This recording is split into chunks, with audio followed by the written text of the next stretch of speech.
now I need to learn new technologies. I need to, upgrade my skill set, and that requires more training, more learning. So, sitting on my butt for 8, 10 hours a day, doing my day job.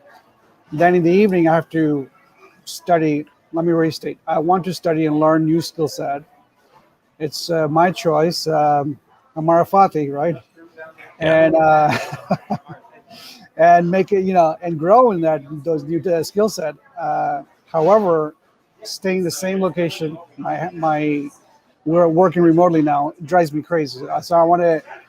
When I moved to Michigan for my job, we didn't have COVID, so I would go to MSU library with a bunch of 20-year-old and just sit there and work next to them. That was motivation. There's a little variety, working day job, and then working. Again, this is a very senior role that I jumped into, and I'm surviving and I'm growing, and it requires continuous learning. So before COVID, the situation was good. I can just go to the library and get added motivation, just the energy of seeing uh, other people doing their work. They're getting after it, So I could feed off that and work and spend another 2, 3 hours as I'm, learning and surviving in my new role. Right now, because of COVID, we don't have MSC library, and especially after hours. So the house drives me crazy to, work all 8 hours and to do it again another 2, 3 hours. So I go Yeah. to restaurants and cafes, but there's still not the same. It's like the environment. They don't have the extension plug-in cord. It just, I know some of you guys, I know you're pretty hardcore. You can buckle down and do 14 hours in the beginning years or the beginning stage. At some point, I break.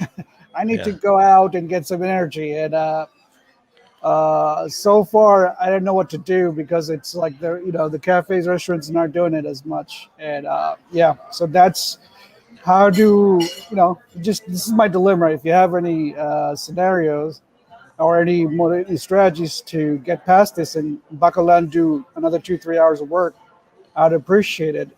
The other thing is, yeah, let's just stick to this dilemma right now. We'll talk about the other thing another time. Yeah, I mean, I think one of the key things is just environmental cues, right? So in Benjamin Hardy's book, Willpower Doesn't Work, he talks about environment being very important and how you can create environments that like trigger you for certain behaviors. So you could do the same thing within even your own home is maybe you pick a different room and you have a little setup in there. And when you're doing your non-regular job work, you go there.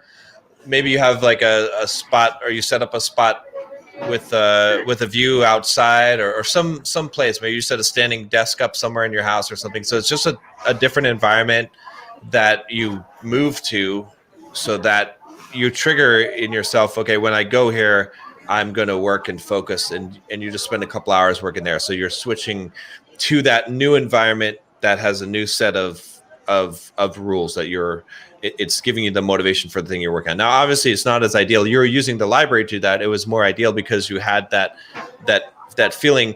But you could do other things, right? So maybe you can have some background music. Maybe you play classical music when you're in this other environment, this other room that you set up in your house.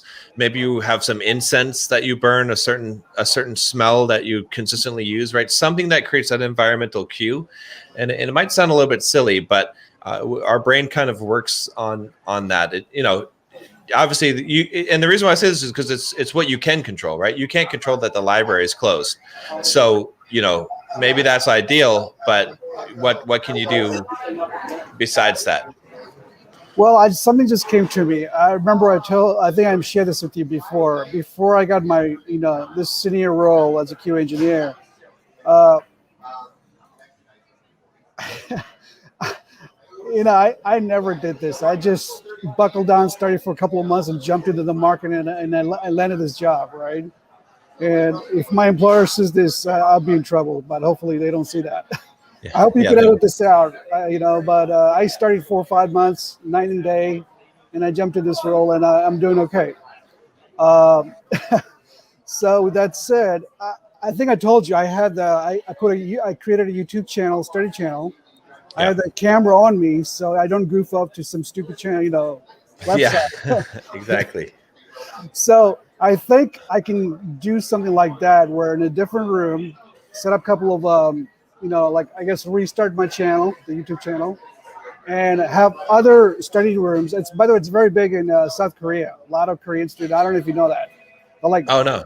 yeah, it's huge. The South Korean students, they have it, and they're like, this is even like an American New York City student who has like 80,000 students that subscribe to his channel. They're actually doing pretty well. So I think if I go to other people's room and I'm logged in, I can see myself and I can maybe restart that YouTube channel, the study channel,